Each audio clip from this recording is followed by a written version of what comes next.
Hello there everyone, my name is Clink and welcome back to Dark Souls. So last time we went through the catacombs and defeated Pinwheel, finally obtaining the right of kindling, which I didn't really talk about just because the last part was going on for a little while. But this will allow us to finally kindle bonfires up to 3 times to where we can have 20 Estus Flask. Great item, especially if you're struggling with the game. I'd recommend going down to the catacombs much earlier on just to get this. But the first thing I'm going to do today is I want to hit 40 endurance, and we're going to find out if this is enough for us to wear the full Elite Knight set and light roll. It is! We've done it! I don't have to go to 41 endurance and actually hate looking at it every time. There we go. Finally, we can light roll with the Elite Knight set. The other thing I'm going to do is we're actually going to go back to the female undead merchant, and I'm going to buy some blooming moss clumps before we go to this next area. You know what they say, be prepared, and I really wasn't when I went to Blight Town because I didn't want to spend the money on the moss clumps, but that was okay at the time since I was lucky on my way out, so I want to be prepared for this area though, because while we're here we have no way to warp out. I'm gonna do the area, I'm gonna start it today, but we're mostly gonna focus on an optional boss first. But let me use one of my Brave Warrior Souls just so I can get some extra moss clumps. We'll buy 5. Because she also sells some charcoal pine resin. I want to get a few more of those. Anything else that's kind of worth getting? No, not really. I think I'll be fine.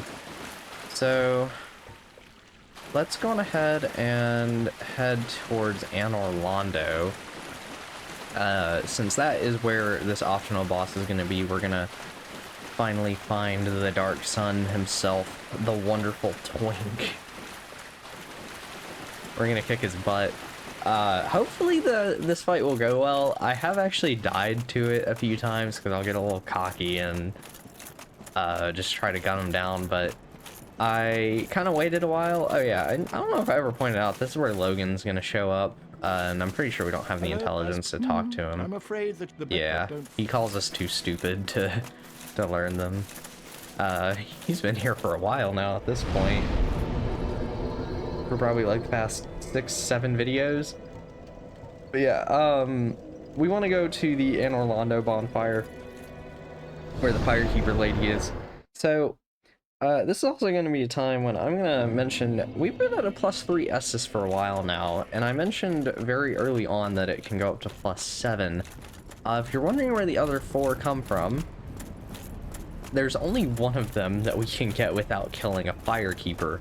The other 3 involve us killing all of the other Firekeepers in the game, so you actually really can't get to +7 in one run. However, you can get to +6. The Firekeeper lady right there by the Anor Londo bonfire, when you kill her you'll get one, which we are probably going to be doing that in this video, just because of, well, the boss we're going to fight right now. Then the Quelaag's sister down in Blight Town, killing her will get you another one, which I hate doing, but at the same time, with how much pain she's in, she might be better off. We might be putting her out of her misery on that one.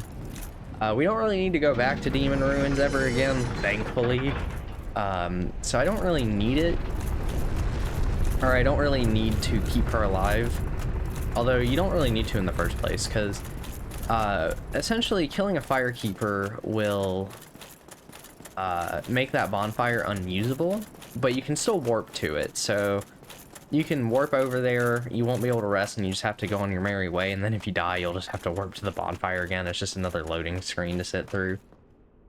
But yeah, the boss we're gonna fight, push the staircase down and you can get down to the secret bonfire down here, and gone ahead and equip the Dark Moon Seance Ring that we picked up last time, and this Gwyn statue will go away. There is another way to get rid of this, and I'll show how to do that after we kill the boss, but Halt! This is the tomb of the great Lord Gwyn. Tarnished it shall not be by the feet of men. If thou art a true disciple of the Dark Sun, cast aside thine ire. Hear the voice of mine self, Gwyndolin, and kneel before me. Huh, you mentioned Tarnished. I didn't realize I was playing Elden Ring already. O disciple of the Dark Sun, thou hast journeyed far. Hear my voice. If thou shalt swear by the covenant to become a shadow of Father Gwyn and Sister Guinevere, a blade that shall hunt the foes of our lords, then I shalt protect thee, safeguarding thy person with the power of the Dark Moon. So yeah, this is the Dark Moon Blade Covenant. I'm not going to join this, but this is another one of the covenants if you want to join it. There is a miracle locked behind this, the Dark Moon Blade Miracle, which will apply a magic enchantment to your weapon as long as you're in the covenant. I'm pretty sure you have to be in it to be able to use the spell, but to get it, you're gonna need 10 souvenirs of reprisal. You can get one from fighting Lordran in Anor Londo if you do that quest line, unlike how I did. And you can also farm them in the area we're gonna go to today, but if we traverse the white light and trespass on the tomb... What foolishness! Why trespasseth upon the great Lord's tomb, whilst thou art a disciple of the Dark Sun? Mark the words of mine self, Gwyndolin. Thou shalt not go unpunished.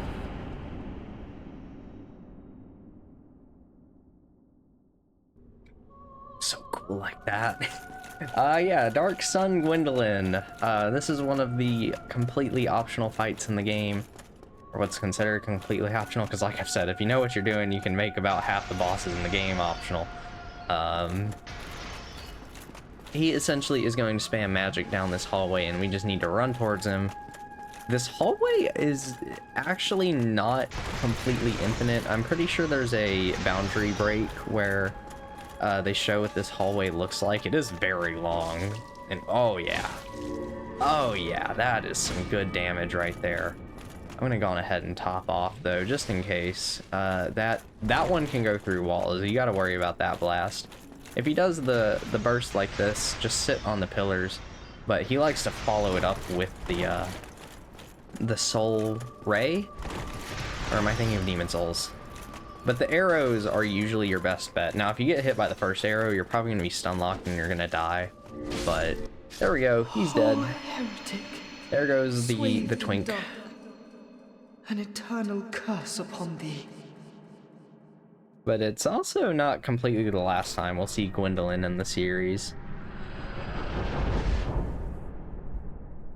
Kind of. At least his body. Now there we go, Soul of Gwyndolin. I don't remember what boss weapons you can forge with his soul. I might take a look at some of those closer to the end of the game.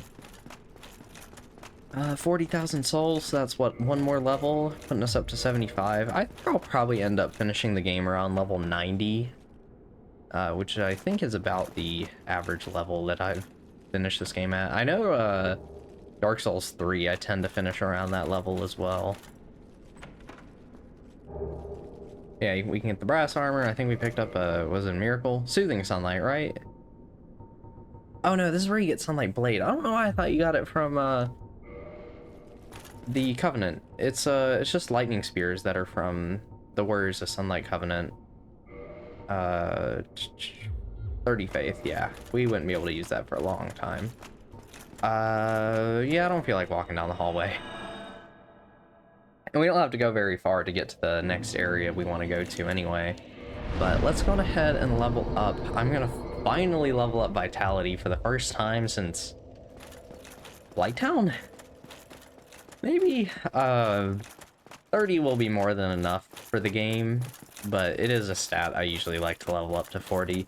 I'm pretty much every other game in the series I'm gonna level up the health stat to 40, except for maybe Bloodborne, because Bloodborne's kind of like this game where you end up as not being as high of a level by the end. Like Demon Souls, Dark Souls, and Bloodborne, I would say you'll be the lowest levels. Dark Souls 2 is going to be the highest.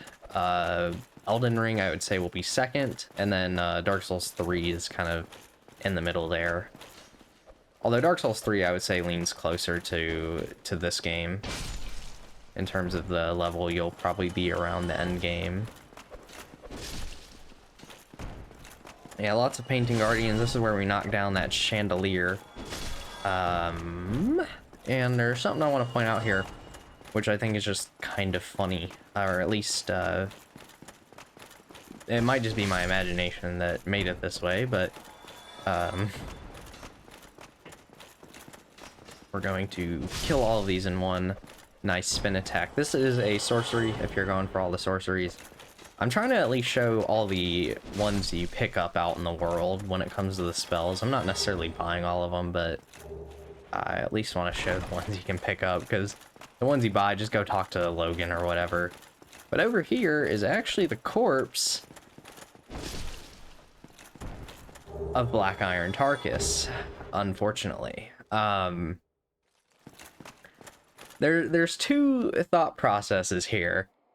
He either fell from the rafters and died from the fall, or there's a broken window up top, and I kind of like to think he got like thrown through the window and died for that, but it's kind of dumb to think about it that way. But yeah, if we examine this painting, we can go to a new secret area. You need the peculiar doll from the Undead Asylum to do this. So it's a good thing we did that back in like part 11, I think it was, when I went back there. So that we can come into here, which we could have done this when we first came to Anor Londo. But I thought, I'll just come back when I'm stronger. Since it's a completely optional area, I'll just come back later. And doing it between all the Lord Souls is a bit of a nice break from those areas. So it's kind of nice. Yeah, welcome to the Painted World of Ariamis, the first area that was developed for Dark Souls. And it kind of shows, actually. Not that it's bad, in fact, it's actually quite good. I really like this level.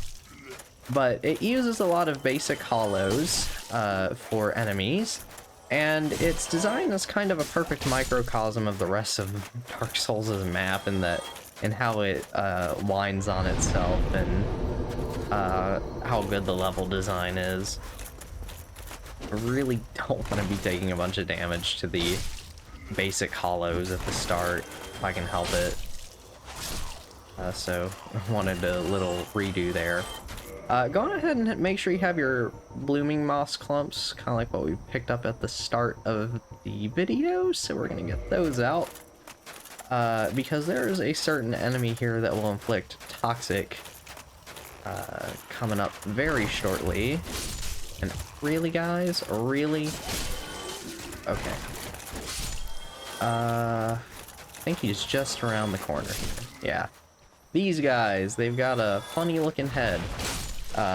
So you see how they did that? Yeah, that's the toxic. You want to be careful with killing them.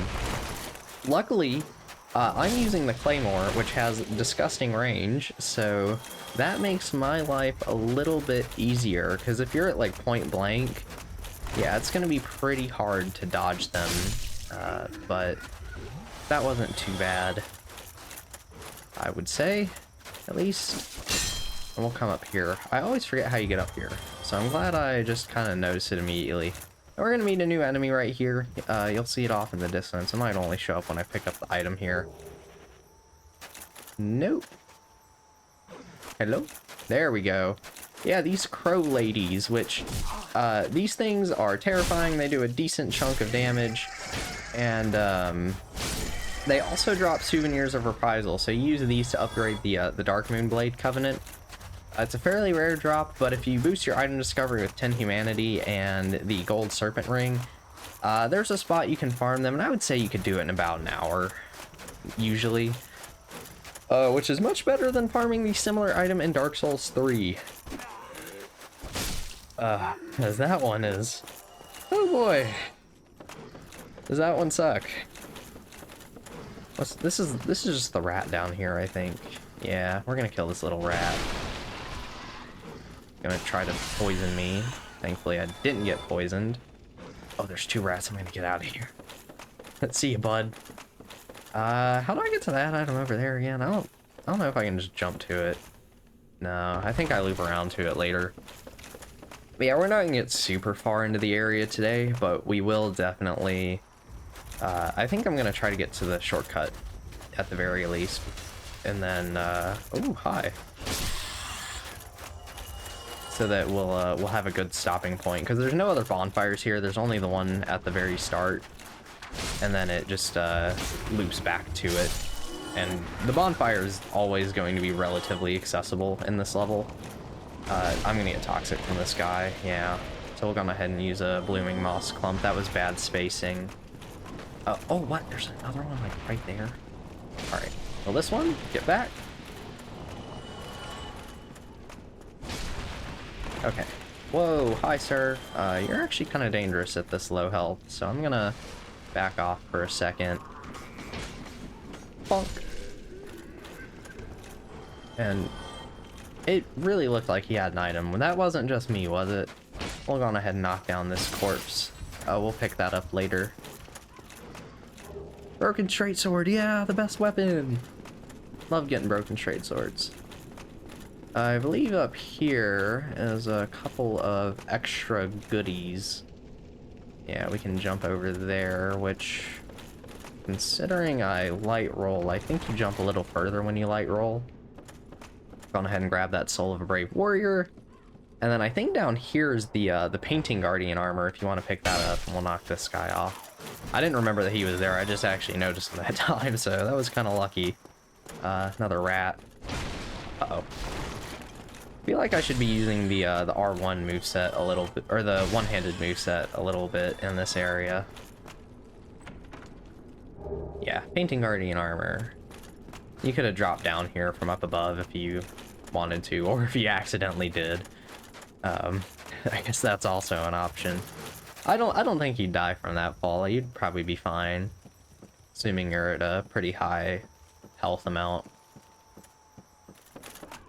But let us continue forward into... no! Oh, I want that item. I'm not leaving without it. I need all the goodies. Almost fell through the floor there, too. Egg Vermifuge. Okay, I never did bring that up.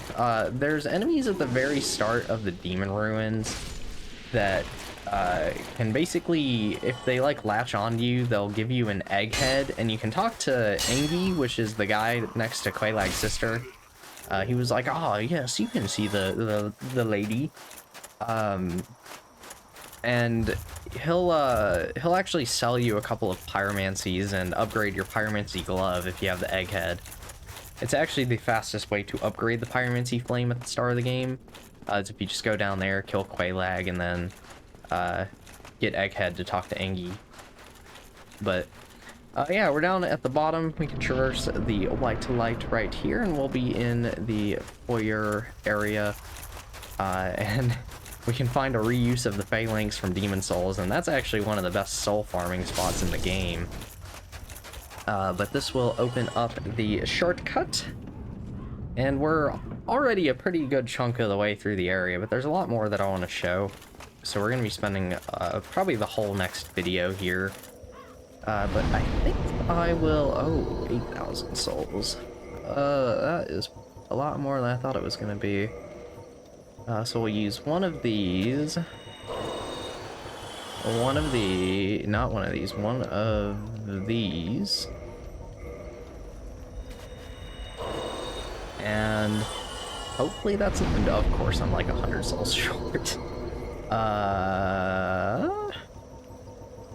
Where, there. Alright, we'll use this. It's probably like 800.